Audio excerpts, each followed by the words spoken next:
C'est parti pour le début de cette rencontre avec, vous l'avez vu, et du côté brestois, Kalina Katé pour la première réalisation de cette rencontre. On l'a choisi volontairement focus. Sans se poser de questions, le tir sans feinte pour prendre un contre-pied. Cléopâtre, on connaît sa capacité technique. Très peu de possibilités pour tirer et pour passer surtout du côté de Besançon. La parade de Cléopâtre Darleux-Eder, ça va très vite. Cette prise de balle à une main, la fameuse prise de balle à une main, et surtout avec le bout des doigts, n'est-ce pas, Denis? Oui, et puis surtout, elle va vraiment le chercher. Ça n'a absolument rien à voir avec Siraba Dembélé, mais elle a une sœur jumelle, Laurine Dembélé, qui est arrière droite et qui évolue à Metz. Ancienne Messine, justement, qui s'illustre. Rosiac, le bon service avec Pauline Robert, tout en touché. On revoit là cette passe décisive, impeccable. Oh, ça allait vite, très vite. On a eu des problèmes dans le replacement, dans la répartition, et Alicia Toublanc a trouvé sa capitaine Coralie Lassource. Ouais, on exploite bien, voilà tout le terrain. On écarte côté Alicia Toublanc, et derrière il n'y a plus qu'à prendre l'intervalle. L'espace 1-2 n'a pas été bien couvert. Au ballon, Chimanga avec Dembélé, qui est arrivé avec énormément de détermination. Petite passe au pivot, Pauline Robert et Besançon qui prend l'avantage 15-14. Jarige.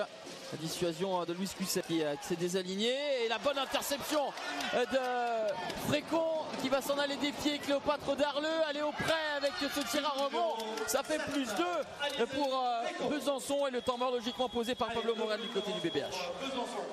Elles prennent des initiatives, notamment les postes 1 sur ces montées là, à l'interception qui marche. Et c'est faute à nouveau. Cette fois replacé sur le... Avec Alizé Frécon. Ah, ça passe pour Alizé Frécon au forceps, mais c'est au fond 19 partout. Effectivement, Amélie, ça peut être sur certains niveaux un score de fin de match. Et le seul lob, tout en touché au buzzer de cette première période. Alicia Toublanc qui lobe Roxane Franck. 20-19 pour le BBH. Ah oui, parce que là, on se dit finalement que les Byzantines sont aussi dans leur zone de confort. Elles adorent justement quand il y a énormément de rythme. Ces cannes de feu en exergue. Comme ceci, l'illustration par l'image, ce petit 1 contre 1 secteur central pour venir inscrire le premier but de cette deuxième période. 20 partout. Théva Jarige avec l'interception de Pauline Robert et Juliette Faure qui va immédiatement transmettre à Lucie Granier. Déjà, c'était une joueuse très intéressante.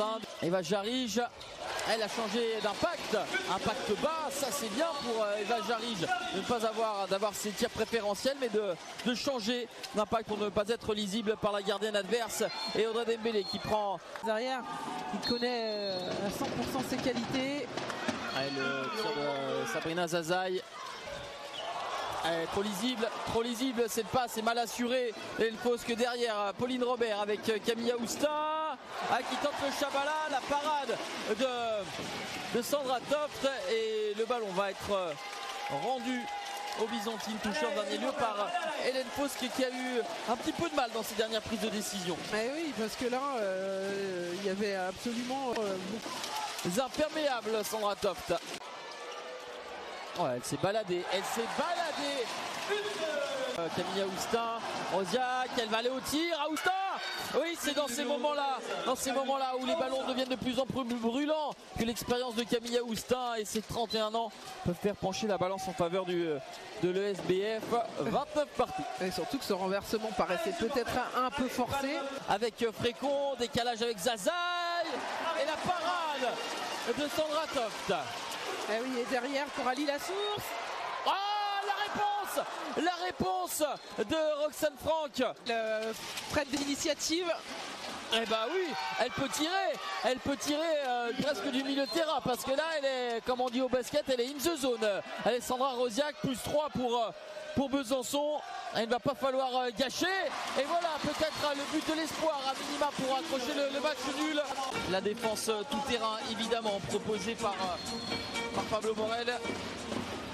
Avec Alizé Frécon, Chimanga, Zazaï, Sabrina Zazaï, attention, le pied trouvé, Kalina Katé qui est neutralisé par Alizé Frécon.